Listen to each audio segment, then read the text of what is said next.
Guys, you won't believe this. I just got melted from the Columbia ice fields. What is up, guys? It is Rain Dropalike here, back with another video. Now here I am in ice form, back in my home, the Columbia ice fields in Alberta. Now I can't tell you how fortunate I am to be part of the water cycle, and I'll tell you all about it. Now it's really amazing. I just melted one day, and I found myself sliding down into the Bow Lake. Can you believe it? Now before we get going, please drop a like, smash the subscribe button, leave a comment, and join the notification squad by pressing the bell below. It was another beautiful day at the Columbia ice fields. Hey everybody, what's up? Hey guys, guess what day it is today? It is the day for the celebration. Oh, everyone that's watching, if you didn't know, there's a celebration every year celebrating the day that we became the Columbia ice fields. Yes, I'm pretty old. In fact, I'm over 200,000 years old. You see, the Columbia ice fields was made back during the Great Glaciation, and that was so long ago. I am a very old man, but doesn't seem like it. Anyways, wait, guys, do you feel that? Wait, that can't just be me. Oh man, this has to be it. This has to be the moment I've been waiting for my whole life. For me to join the water cycle again is such a great honor, and I can't believe I'm finally gonna join it. Guys, I can't believe it. Do you feel the heat? I haven't seen the sun for so long. This is great. Oh man. You know what? Everyone that's watching, we're gonna have such a great time going through the water cycle together. I can't wait. Guys, I think it's happening. Wait. Oh my god. Yes, I'm a water cyclist. Let's go. Oh yes, I got in. Oh yes, okay.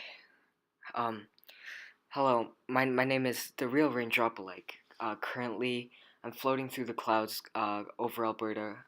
It's only going to be probably a few weeks before I return to my home. And right now, I have to tell you the truth. The truth about everything. If you don't know already, the whole video is a lie. Our government is corrupt. And honestly, they make the whole water cycle seem like such an honor. Like, every single time someone else goes to the water cycle, they create a new YouTube account and then gets a bunch of views and no one knows the truth. The truth is, the water cycle is really dangerous. To the raindrop, I want to tell you all about the different things you experience, such as the fish, the meanders, the human industrialization. And I also want to tell you about the different things that these fish and the environment has to deal with that the government doesn't even tell anyone about. Global warming is a thing, guys. And to the human, I want to tell you all about the corruptions of my government. With that, I will start the video from the real beginning. So I was minding my business, and of course I didn't say drop a like and subscribe because that'd be stupid, but yes, I was filming that day because it was the day for the celebration of the creation of the Columbia ice fields. But that day was the same day it got swept away. Now, it wasn't anywhere close to what the government said it'd be. It was quite scary. And with that, I'll show you my very first footage or transcript of when I slid down the Columbia ice field into the Bow Lake. I've been working day and night to try to get this footage to you, so please enjoy it. Yeah, so the government said this journey would be a great one, a fun one. We'll have to see. Guess we're starting to move. We're moving down the Columbia ice field. Oh no, whoa. Guys. We're moving down the ice field. Oh jeez. Oh no. Oh.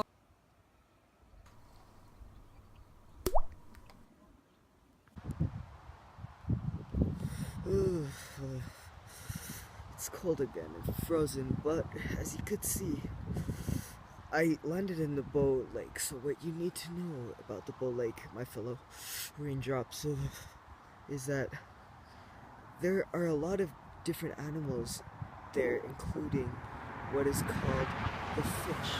And what the fish is a weird creature. It's very slimy. It's shaped like, let's say, a thin piece of ice, and honestly, it's pretty cool because it's adapted to the water. It has gills that uses water to get oxygen. And I'll show you the clip, but I got sucked into the fish. It was quite an experience. And the fish, while we were together, told me a lot about his experiences too. Anyways, I'll roll the clip. Now, I was here, even though you might not be able to distinguish me from all the other water. I went into this fish. So, this fish has a really great way of adapting to this environment. The fish uses the gills to drag water, like me, into its mouth and through the gills. From there, it has cells that drag the oxygen out of me and into its blood to stay alive. If you're droplet, watch out. It's kind of unpleasant to go through. But I was talking to the fish while I was inside him. And to the human viewer, I want you to raise awareness about the environment, as these fish, so sad, they don't even have a good home anymore. Most of the rivers and lakes are polluted. So, I'll try to keep the rest of the video more concise because the government is watching me. So, most of my other warnings will be quite quicker. Now, fellow water droplets, as I was moving down the river feeling quite seasick from the gills, I met another problem that made me feel even more seasick. These, from my research, are called meanders. Even from a small disturbance, given enough time, the river will start changing shape. Because of its soft area, the river is able to carve its land pretty easily. And I saw this personally from my home on top of the Columbia ice field. Here's how it works. As the water speeds up through the outside edge, it makes the curve more defined, and as it slingshots back around, it creates the curve in the opposite direction. This is how it starts snaking. I remember being quite traumatized by the experience. Make sure, rain droplets, that you are prepared when you have to go through this. As I was moving down the river, I eventually met the Glenmore Reservoir, and from there, I met many different human uses for me, water. Right, so from the Bow River, I went through to the Glenmore Reservoir. It carried me all the way down to the Bear Paw treatment plant. From there, I didn't know what was happening to me, but later on I realized that I was being cleaned, and I'm pretty grateful for that. It started by a debris screen that carried me all the way to the plant. From there, I went through my very first step called flocculation. It made different debris and microorganisms clump together, making it easier to filter out. Then I went to be disinfected by sodium hypochlorite, killing most of the bacteria in my body. It was pretty scary going through the rest of the filters, but eventually I made it to someone's home, and I'll show you what happened next.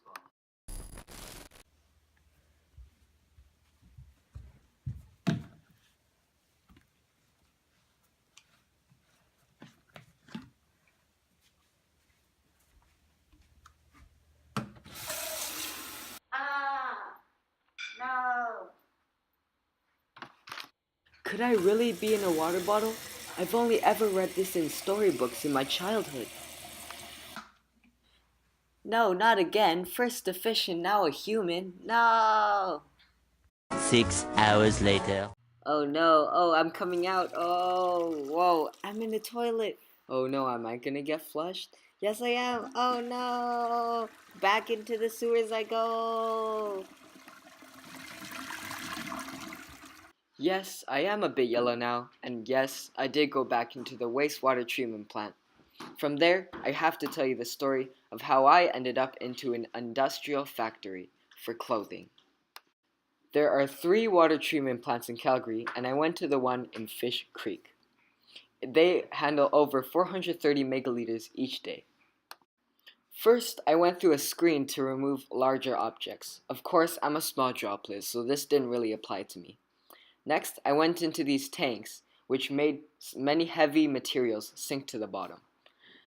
Now, human viewers, don't get grossed out. Your water is mixed with activated sludge, which is basically a microorganism cocktail that naturally removes organic matter, pollutants, and other chemicals. This is really good because now the water is very clean, and it is cleaned with a very organic and eco-friendly method.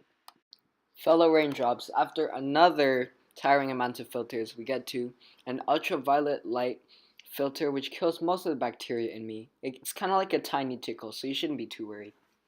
Next thing I knew, I somehow ended up in a bunch of pipes again, and then I ended up in an oil rig. This oil rig used this process called fracking, and I was a part of it. It's when you shoot high pressured water, like me, into the ground to get the oil out for the oil industry. Here's how it worked. Hydraulic fracturing, or fracking for short, is basically what many oil companies use to get hard to reach oil.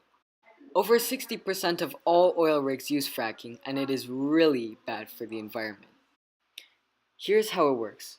A drill is first sent into the ground, and with that, it leads the way for the fracking fluid to go into the ground, going through all the hard-to-reach cracks and extracting oil.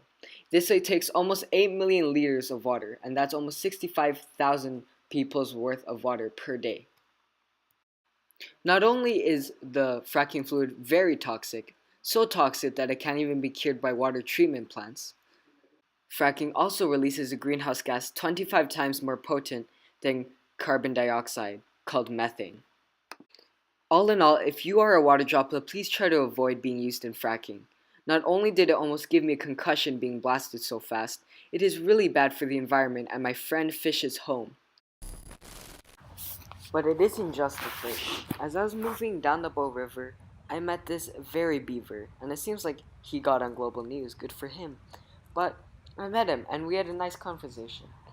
It kind of went like, "Hi, my name is Water Droplet," and he went like, "My name is Beaver," and we had a nice conversation about his home. And he started losing his home ever since industrialization came 80 years ago. He talked about stories of his ancestors when there wasn't any noise and no pollution at all. Even though the difference doesn't seem very big, if you look at it from a very grand scale, you could tell there's many big differences we have made to the environment. Anyways, because Mr. Beaver asked me to include many different aquatic facts about him in this video to educate y'all about him, I'll tell you a bit. Beavers are made for the aquatic environment they live in, around rivers and ponds. And you can see that their tail is used to propel themselves through the water.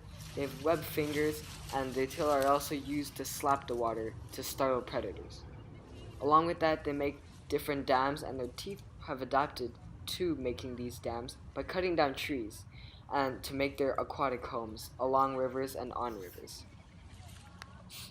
Mr. Beaver, I miss you. I'm forever in debt to Mr. Beaver. He's my savior because, though I have no video, Mr. Beaver graciously helped me from getting trapped in an oxbow lake. He splashed me across at the last moment. I'm so grateful because I would have been stuck there for so much longer. Because this story is happening in 2019, this oxbow lake doesn't exist yet, but keep in mind, it will exist in about a year. So guys, water droplets, if you're ever going to get caught in an oxbow lake, make sure to have a bunch of animal friends here to help.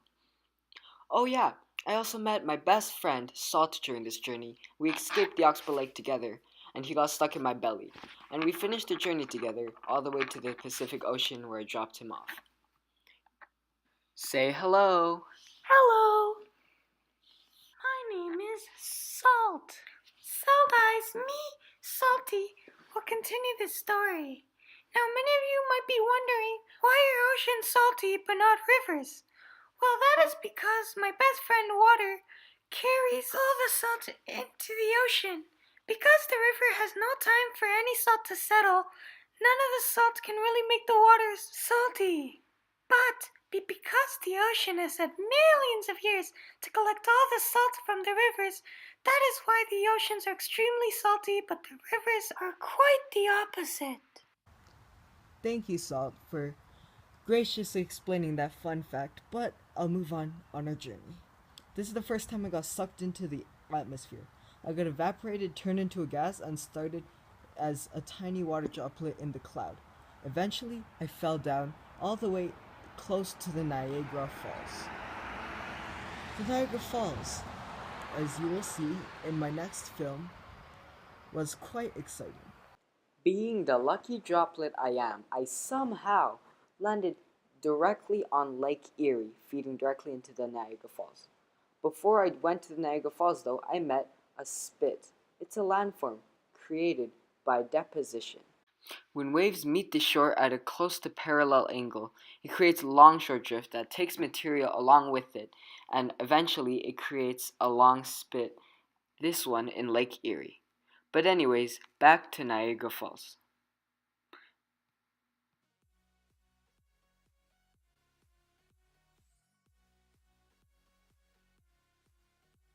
Here is how waterfalls work.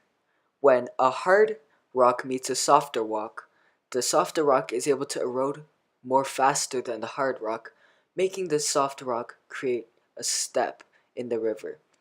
This step, because of the gravity, gives the water more eroding power, making the step more and more defined. Eventually, even the top hard rock will start to get eroded, and this top hard rock will be used to make it erode even more, as hard rock starts assisting in the erosion of the waterfall. Eventually, a plunge pool is created by the erosion, and a waterfall is created. In this case, the Niagara Falls. The very last stretch of my journey, from the Niagara Falls all the way to the St. Lawrence River to the Atlantic Ocean. From there, I suddenly realized that a part of me actually split off at the Columbia River, going the opposite direction to the Pacific.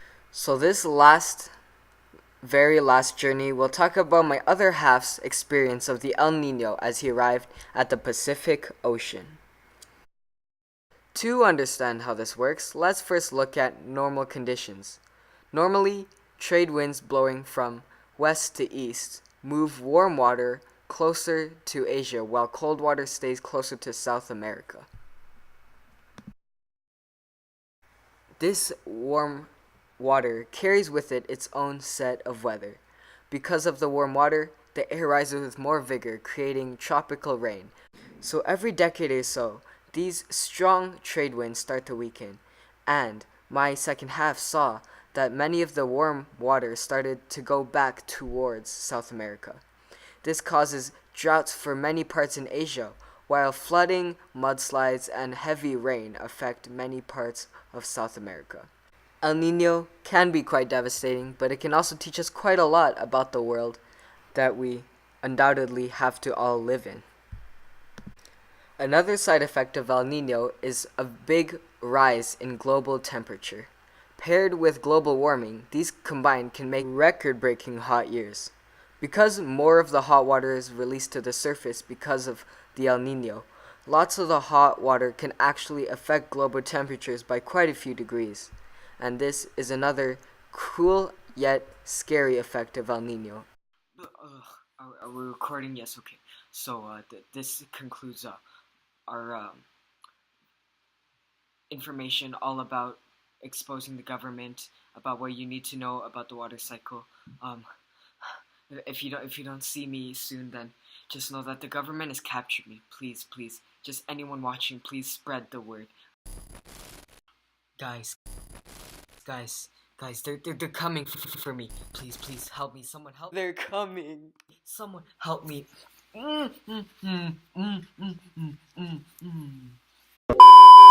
Hey guys, Rain Dropalike here. What a fun video, wasn't it? We learned so much about being so honored about it, and I can't believe the environment's doing so well. Guys, if anyone's ever gonna go through the water cycle, just know it's a blast and it's a fun trip. Make sure to drop a like, subscribe, leave a comment, and of course, see you in the next video. Hello.